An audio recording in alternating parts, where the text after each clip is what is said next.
அன்பார்ந்த கூட்டாளி செல்லருக்கும் என் அன்பார்ந்த வணக்கங்களை தலைப்பணிந்து தெரிவித்துக் கொள்கிறேன். இன்றைக்கும் நாங்கள் வீடியோவில் என்னத்தை பற்றி பார்க்க போகிறோம்னா, சிஎம் விஜய் அவர்கள் கதைச்சிருக்காரு, உரையாற்றிருக்காரு மக்கள் முன்னாடி. அதுவும் திருச்சியில் நடந்த ஒரு கூட்டத்தில். அது மட்டும் இல்லாமல் இவர் கதைச்சதில் என்ன பிரச்சனைனா எல்லாமே பிரச்சனை தான்.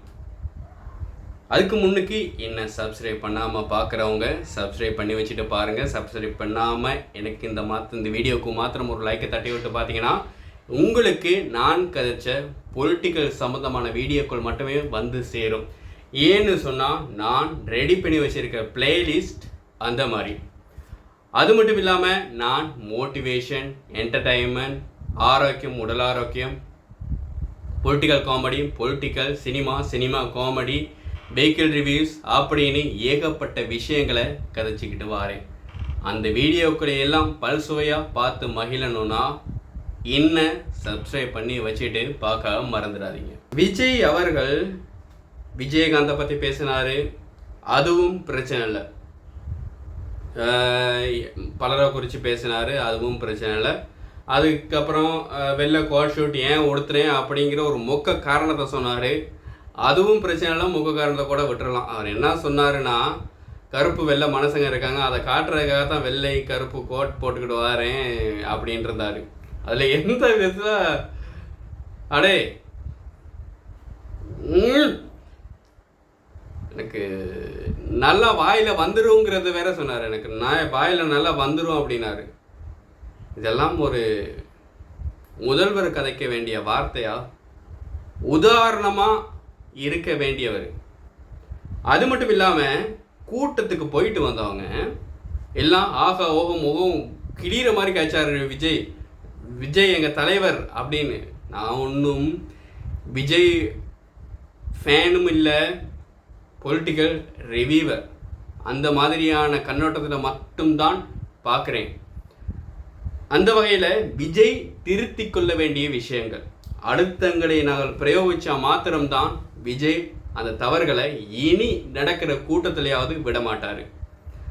அது மட்டும் இல்லாமல் அவர் கழிச்சிருந்தார், திமுகன்னு திராவிட முன்னேற்ற கழகத்தை குற்றஞ்சாட்டியே காய்ச்சிக்கிட்டு இருந்தார். திராவிட முன்னேற்ற கழகத்தை குற்றஞ்சாட்டுறதெல்லாம் எலெக்ஷனுக்கு முன்னுக்கு, அதாவது வாக்கெடுப்புக்கு முன்னுக்கே முடிஞ்சு. இதுக்கு பிறகு என்ன நடக்கணும், என்ன செய்யணும் அப்படிங்கிறத தான் விஜய் பார்க்கணும். இந்த சினிமாவில் ஃபைட் பண்ணுற மாதிரி ஒரு 2 வில்லன் ஒரு ஹீரோ இருப்பார் ஒரு பக்கத்தில். அவங்க 2 பேத்துக்கும் சண்டை முடியும். கடைசியில் ஹீரோ ஜெயிப்பாரா வில்லன் ஜெயிப்பாரா? ஹீரோ தான் ஜெயிக்க போகிறாரு. அந்த மாதிரியான ஒரு திரைப்பட கண்ணோட்டத்திலேயே நீங்கள் கொண்டு போகாதீங்க அரசியலை. பொலிட்டிக்கல்ங்கிறது வேறு. பொலிட்டிக்கல் 2 எதிரி தான். ஒன்று திமுக, இன்னொன்று தாவேக அப்படின்னு சொல்லியிருந்தார். திமுக தாவேக அந்த எதிரி அந்த ஃபைட்லாம் விட்டுருங்க. விட்டுட்டு மக்களுக்கு என்ன பண்ணலாம், மக்களுக்கு என்னென்ன நல்ல திட்டங்களை கொண்டு வரோம் அப்படிங்கிறது அதை பற்றி மட்டுமே நீங்கள் கதைக்கணும்.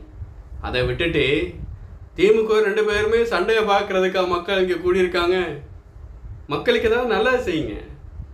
மக்கள் என்ன யார் ஜெயிப்பா, திமுக ஜெயிக்க போதோ, ஸ்டாலின் ஜெயிக்க போகிறா, இல்லாட்டி உதயநிதி ஸ்டாலின் ஜெயிக்க போகிறாரோ, இல்லாட்டி 2 பேர்த்தையும் ஒரு முகமாக எதிர்க்கிற விஜய் சிஎம் விஜய் அவர்கள் ஜெயிக்க போகிறாரா அப்படிங்கிற ஒரு திரைப்படம் அது இல்லை திரைப்படமான கேட்குறேன். அது மாத்திரம் இல்லாமல் இந்த ஒரு தோற்று போன ஒரு கட்சி, ஒதுங்கின கட்சி அப்படின்னு விஜய் அவர்கள் சொல்கிறாரு. தோற்று போன கட்சியாகவே இருக்கட்டும், ஒதுங்கின கட்சியாகவே இருக்கட்டும். அப்படி தானே காய்க்கணும். ஒதுங்கின கட்சியாக அதை தோற்றுட்டோம், அது ஜெயிச்சிட்டோம், அந்த கதையெல்லாம் வேணாம், அந்த கதையெல்லாம் விடுங்க, நாங்கள் நம்மளோட விஷயத்துக்கு வருவோம் அப்படின்னு தானே சொல்லணும். விஜய் தோற்று போன கட்சின்னு சொல்லிட்டு அதை இழுத்து கொண்டு வந்து விடுறாரு சண்டைக்கு. நானா ஜெயிக்கிறது, நீனா ஜெயிக்கிறது அப்படின்னு நிர்வாகம் பொறுப்பு இல்லை. அவ்வளோதான்.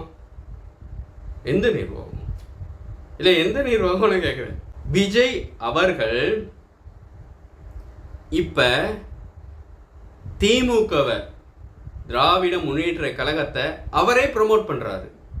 அதாவது திராவிட முன்னேற்ற இவர் கழிச்சது ரீதியாக பார்த்தோம்னா திராவிட முன்னேற்ற கழகம் தோத்துட்டதாக தான் நினைப்பாங்க. சரி, அவங்க பாட்டுக்கு சைலண்டாக இருப்பாங்க. அடே விஜயே எங்களை ப்ரொமோட் பண்ணுறாருடா, விஜய் எங்களை ஏற்றி விடுறாருடா, ஏற்று தலைவா ஏற்று அப்படின்ட்டு அவங்களும் வந்துடுவாங்க உள்ள கேமுக்குள்ளே. உள்ள கேமுக்குள்ளே வந்து பண்ணக்கூடாத விஷயங்கள்லாம் பண்ணிக்கிட்டு இருப்பாங்க. அது இல்லை இப்போ தேவை. அவங்க எல்லாம் பண்ணுறத பண்ணிக்கிட்டே போகட்டும். அதான் உங்களுக்கு அந்த விஷயங்களையே பார்க்கணும். இல்லை, உங்களோட மக்கள் நலன்கள் இருக்குது, நல்ல திட்டங்களை வச்சுருப்பீங்க, அந்த திட்டங்களை சொல்லுங்கள்.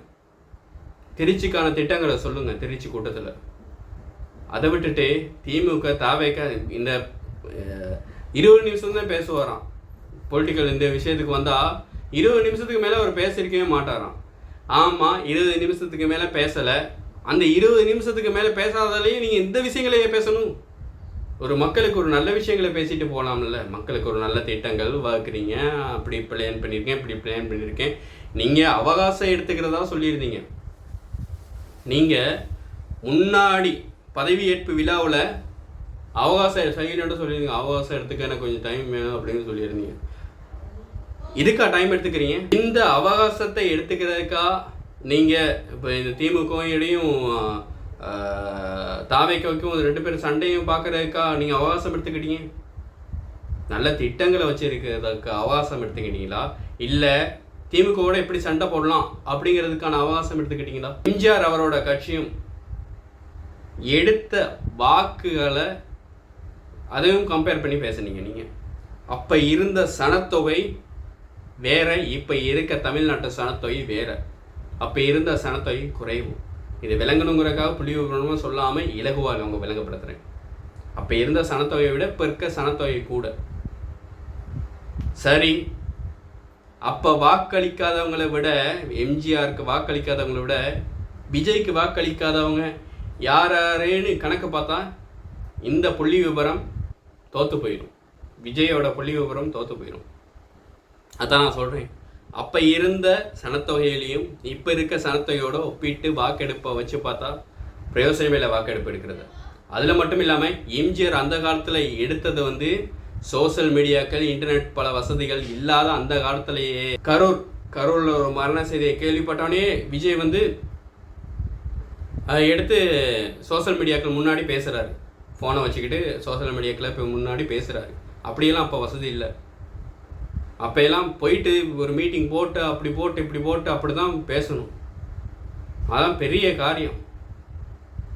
இப்போ இன்டர்வியூவில் இப்போ அதாவது முதல்வரான பிறகு தான் அந்த மாதிரி வசதியெல்லாம் கிடைக்கும். இந்த மாதிரி டிவியில் பேட்டி எடுப்பாங்க, ரேடியோக்களில் பேட்டி எடுப்பாங்க, அந்த மாதிரி வசதிகள் கூட கிடைக்கும்.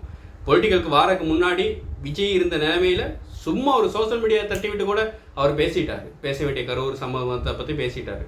அந்த காலத்தின் வாக்கெடுப்பிற்கும் இந்த காலத்தின் வாக்கெடுப்பிற்கும் பெரிய வித்தியாசம் இருக்குது. ஒரு பழமொழி இருக்குது, ஆரம்ப கோணல் முற்றிலும் கோணல் அப்படின்னு. அந்த மாதிரி ஆரம்பத்திலேயே இவரோட பேச்சு பிழையாக போயிடுச்சு. அதனால முழு பேச்சுமே பலதரப்பட்ட பேச்சுக்கள் இடம்பெறுது. இப்போ அது மாத்திரம் இல்லாமல் இந்த கூட்டத்துக்கு போயிட்டு வந்தவங்க எல்லாமே விஜய் விஜய் விஜய் அப்படி பேசிட்டாரு, மோகத்திரைய பின்னி பெடல் எடுத்துட்டாரு, அப்படி இப்படின்லாம் காய்ச்சிக்கிட்டு இருந்தாங்க. அவங்க கதைச்சதுல அவங்க என்னத்தை எதிர்பார்க்குறாங்கன்னு தெரியல. விஜய்க்கு ஆதரவாக கதைக்கிறோன்னு விஜய்க்கு இன்னொரு படியை இறக்குறீங்க. அதனால் அதை பேசாமல் விட்டு கடந்து போயிடணும், இல்லை அவரை திருத்திக்க வேண்டிய விஷயங்களை சொல்லணும். விஜய் இந்தந்த விஷயங்களை பார்த்து கவனித்து நடந்துக்கிட்டாருன்னா அவரோட அரசியல் பயணம் வெற்றிகரமாக அமையும். நாங்கள் விஜய் மேலே உள்ள கோவத்தில் கதைக்கலை. விஜய் திருத்தி கொள்ள வேண்டிய விஷயங்கள், அவர் விஜய் பொலிட்டிக்கலுக்கு புதுசு, அதனால அப்படி காய்ச்சிருக்காரு. எப்பயுமே சினிமாவிலே இருந்தவர்னால அந்த சினிமா தோரணையில் காய்ச்சிட்டாரு. சரி, இனிமேலாவது நடக்க போகிற எதிர்வரும் கூட்டங்களில் அழகாக கதைக்கணும், மக்களுக்கான சில நல்ல விஷயங்களை கதைக்கணும். இன்னும் ஒரு வீடியோவில் சந்திக்கலாம். அது வரைக்கும் விடைபெறுவது உங்கள் கூட்டாளி எனக்கு ராயல். பாய், டேக் கேர்.